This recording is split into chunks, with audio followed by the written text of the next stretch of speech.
Totes, he thinks he's above everybody else.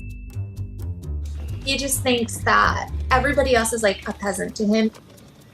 He's always had his own separate stall because he won't share with anybody. I don't want to say a bully, but he's very opinionated. If there was a group of them and Totes came over, they'd all scatter. He's a lot like a cat, that he likes people to look at him and tell him he's handsome. But when I brought him home, my husband had no clue. I just showed up with this like little sick baby goat. I had gone to an auction with my mom and I didn't know what to expect. And there was this little goat and it was Totes, and he was laying in the middle of the pen. I'm a vet tech, so I was like, can I see this goat? Like, he's still alive. He was trying to suck on my ears and like suck on my chin because he was so hungry. I was like, okay, I'll get him better and find him a good home. As soon as he was able to stand, he started following us around and calling for us. And I fell so in love with him. And his whole personality came through.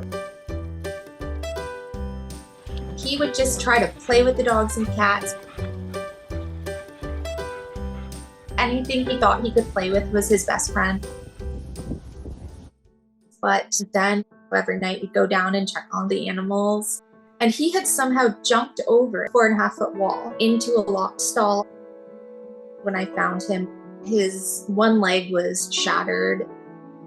So we rushed him to the emergency hospital and they took an x-ray. It was broken in multiple spots, so plating it together wasn't an option. They didn't know how he would adjust to having 3 legs, but we couldn't give up on him.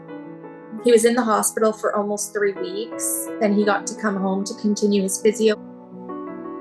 After about a month, he was able to stand up on his own for the first time, which was like super exciting.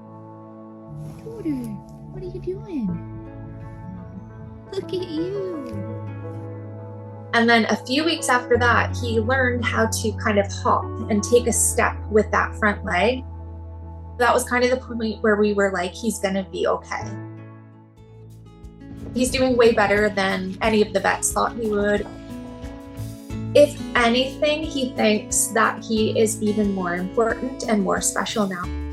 We found out that there weren't really many good homes for goats like this, and that was kind of the start of our whole sanctuary. 8 years later now, we're here at the sanctuary with 15 goats and like 10 sheep and a whole bunch of animals. He changed our life in every way possible.